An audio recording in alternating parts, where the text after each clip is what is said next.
Hey everybody, it's Master Gallengeist here, bringing you my review of Fantastic Four Issue 6, 2025. Oh, really kind of cool looking there. We don't have this stuff going on, but we do have some things kind of being put on for this arc. So let us get into it. Central Park, New York City.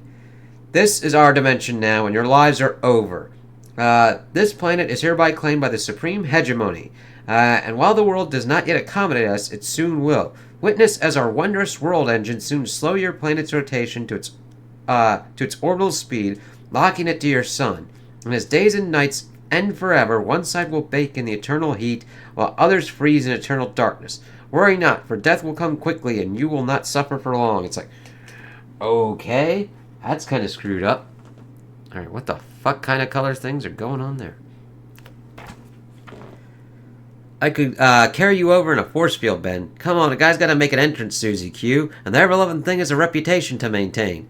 That is technically accurate, darling. Reputations are maintained through repeated reinforcement. Exactly, stretch out now. Gangway! As they pretty much stretch and toss Ben, and Johnny's kind of flying with them. So what are we dealing with, Flame Brain? Reed says it's some kind of dimensional portal with aliens that are clearly from a much more molten dimension. I figured that much on my own. Hence a specially chosen target from a little hardball special, the Park Reservoir, just splashing down as we see the one dude like there. It's like, oh shit. Fools! We know your world surface is mostly liquid, and thus we came prepared. It's like, okay, there we go there. So, I'm thinking, punch until they stop doing world domination? I like it. While Johnny and I do that, you two work on taking down their world engines. You got it, boss. And that actually kind of makes sense. If anybody's got enough kind of like firepower to kind of like do it, it would mainly be Ben as the muscle to test to see what's going on.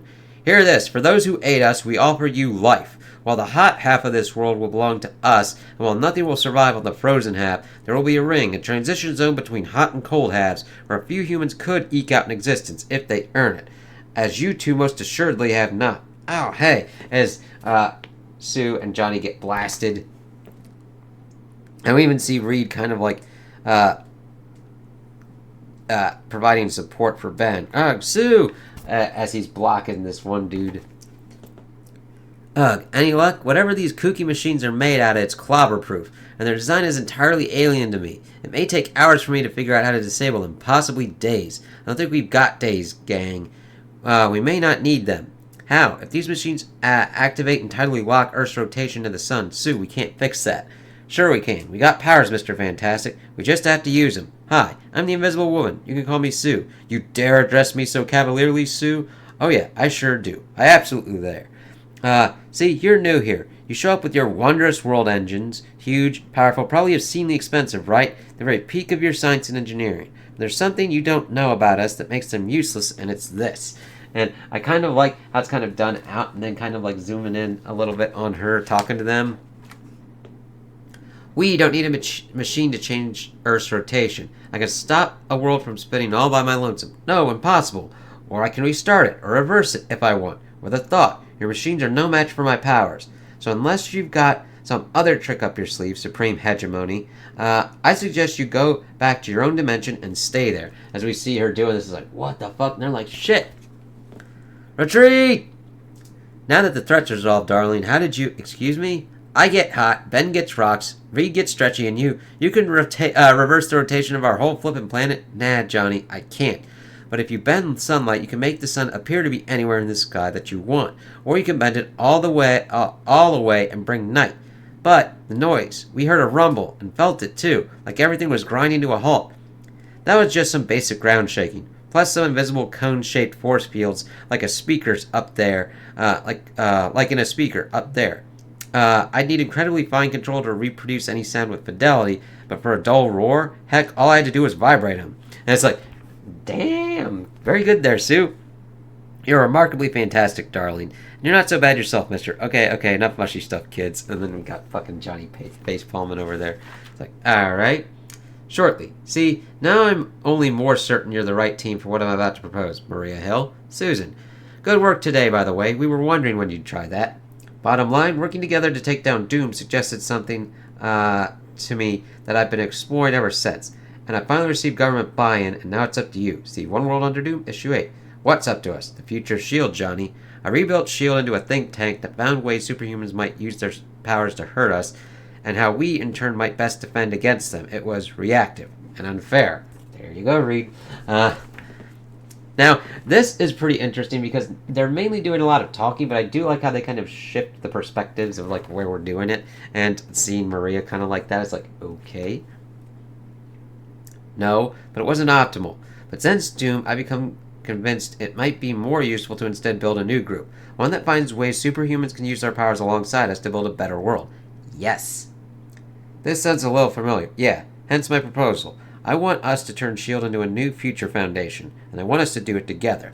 Interesting. Especially since S.H.I.E.L.D's coming back, like in Cap, we'll have to see how this works out. In many ways, it's still the same goal of S.H.I.E.L.D., building a better world, just refocused. How can we trust you, Maria?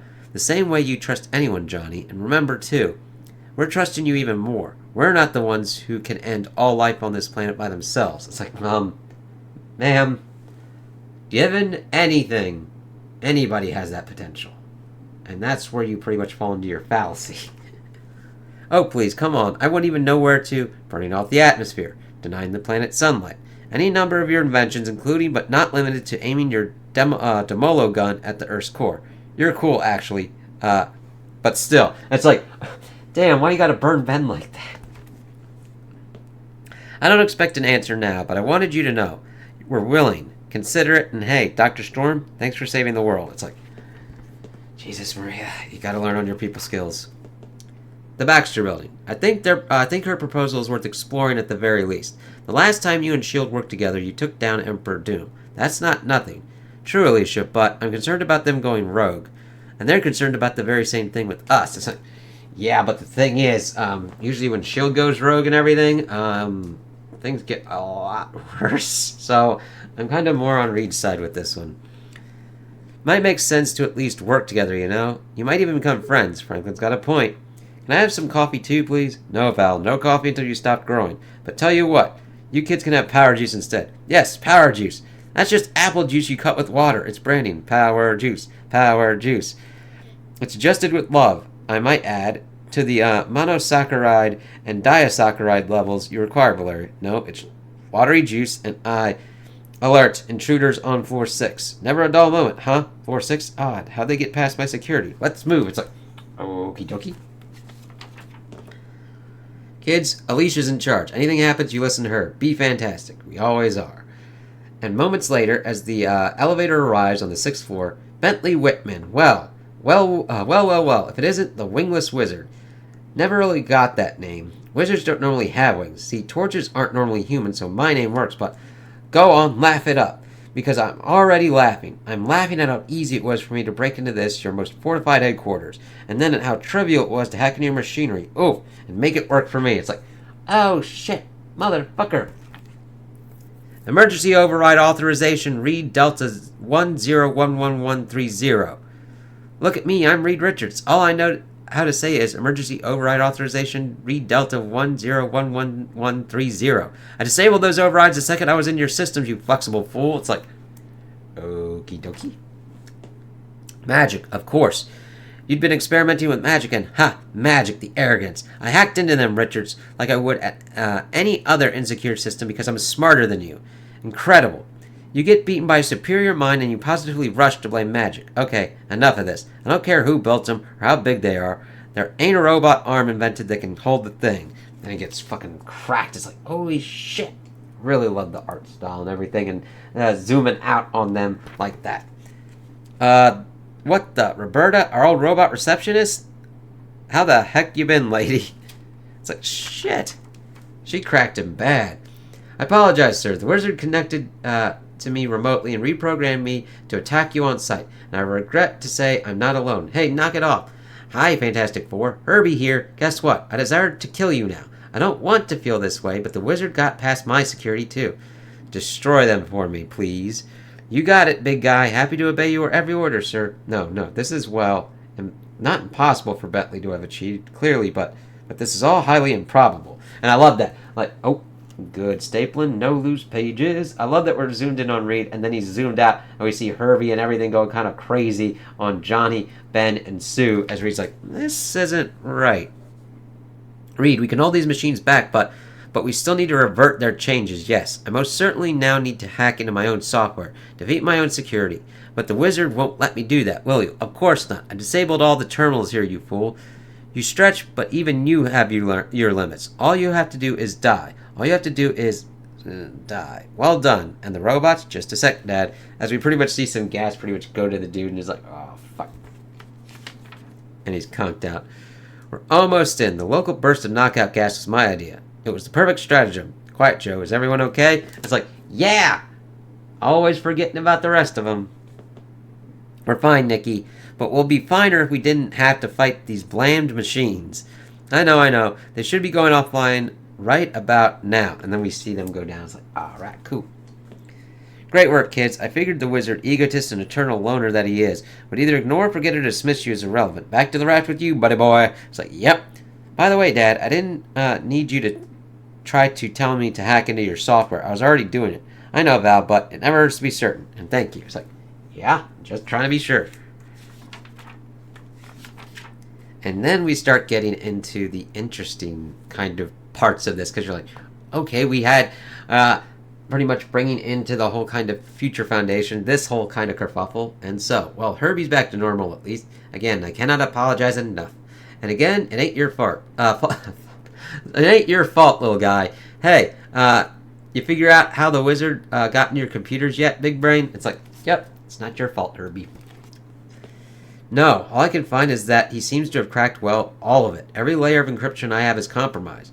A process that should have taken millions of years he did in seconds, and I can't see how it's possible. This isn't the sort of thing you can cheat. It's cryptology, pure math. There shouldn't be any shortcuts, and yet, you know, Dad, sometimes when Val's stuck on something, I ask her to talk it through with me, and together we figure it out. That's true. I often found that explaining things to someone stupider than me helps too. Hey, talk it through, Dad. Maybe we can help. And Val, like, that's your doomishness kind of stuff. Like, I understand a little bit of teasing, but the thing is, yes, trying to explain it in different kind of terms does help for people. So we get Reed pretty much going in on his. Okay, so at an extremely high level, encryption is a process of making data look like noise. You take your message, and you mix it up such that you can't tell what it originally said, and such that it's very hard in order to get back in order again.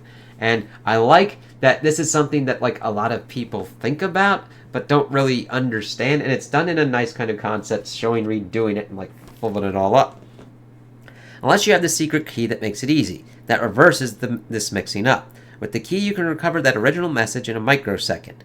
Without it, it can take thousands or even millions of years for the fastest computer to test every possible option. And ensure my keys can't be cracked, they're huge and random. Right, and computers use random numbers for this, right? Well, yes and no.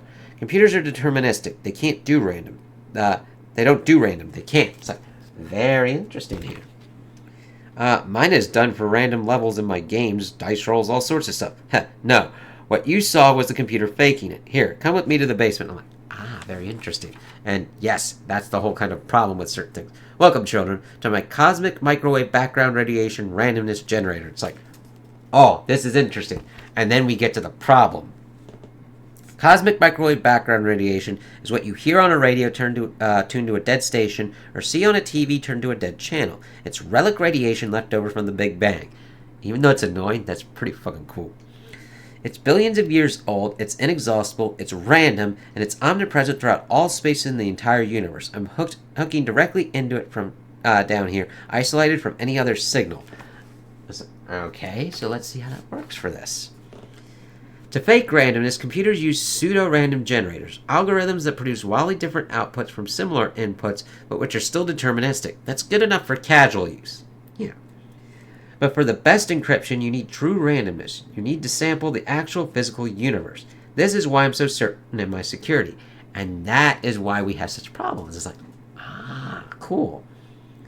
This camera watches the cosmic background radiation and uses that unpredictable input to generate truly random numbers. And it regenerates frequently, which, impossible, Dad. The cosmic radiation, children. The baseline radiation of the universe. It's not random anymore. And that's why he got screwed up. He's like, this is why Bentley was able to crack it. And it's like, ah. And now he's freaking. So that's how the wizard got through your security. Your encryption wasn't actually using a random seed. But what we're seeing now shouldn't be possible. It doesn't make sense, but I think someone may have put a message in the cosmic background radiation repeating over and over again. No, that can't be. Background radiation is universal. There's a message in it, it'd be everywhere, and that same message would be visible throughout the entire universe, right? But who could have done that? And why? And how? I have no idea. To shape the universe like this, it's fantastic. But if this is a message, we could be able to decrypt it. CMBR temperature variance distribution in spherical coordinates mapped onto a Cartesian Cartan matrix, right? It may only be a handful of bytes of data at most, but if we assume it wants to be decrypted, it may. Great Scott, Dad, what is it? Kids, get your mother and your uncles down here right now. There is a message embedded in the background radiation of the universe, into the very fabric of reality itself. It's from Galactus. It's like, what? There's got to be easier ways for a message, but we'll have to see why. And I believe it's meant for us. It says, find Susan Storm. It's like, okay. Next, the final message of Galactus. Get the Fantastic Four fan page, and we get a, find Susan Storm. So, I enjoyed this because I liked seeing these interdimensional beings being like, we're going to title lock this motherfucker. And Sue's like, I can do this shit on my own. And I'm like, fuck, we're out. And then, of course, that leads Maria Hill to give her whole kind of spiel of doing S.H.I.E.L.D., but doing it differently as the Future Foundation. Of course, since that's really a core aspect of the Fantastic Four, it makes sense for her to go to the Fantastic Four first. But I do understand Reed's hesitancy, and most of the time, yes, people can go rogue. And there's usually kind of issues and everything that kind of go along with that. But I understand his trepidation against S.H.I.E.L.D. and everything like that. And I kind of like the little kind of family moment before, of course, having the wizard kind of pop in and Reed being like, this really shouldn't be possible. I mean, Bentley's smart, but I mean, being able to crack this shit, that's kind of weird.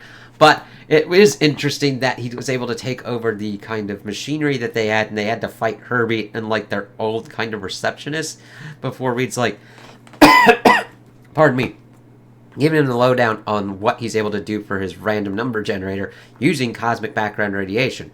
That's kind of awesome. And I loved how they were able to explain the encryption kind of methods and like why you would do it and how it kind of works. And then being like, oh shit, this isn't random anymore. And I would be freaked out too and be like, oh shit, this thing that's supposed to be random and omnipresent throughout the universe has been changed. What the fuck? And being a thing from Galactus to find Susan Storm, very interesting, especially since it's like talking about the Invincible Woman. I think this is an interesting start since we don't even have the Invincible Woman kind of popped up yet. So we'll see how this kind of works out. I mean, I've been liking how North and the team has been working on the run so far. So I'm like, all right, let's see where we go from here and what other weird and wacky shit we learn. So those are my opinions on the issue. Tell me what you guys think in the comments below. If you liked it, if you didn't like it, if you agree with me, if you disagree with me. Also like and subscribe, and I hope you have a good day.